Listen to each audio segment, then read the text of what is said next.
this video I will show how to create particle text animation in After Effects.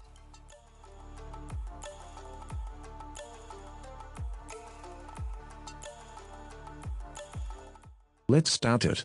Add new text. Move to center. Add new solid. Move to down. Add effect gradient ramp. Swap colors, change the first color to blue.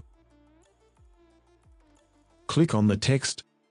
Click on Window, Extensions, Motion Factory. Click on Particle Builder. And click on this on.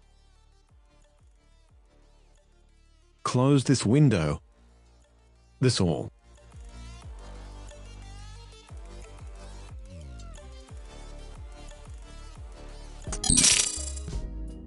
Thanks for watching.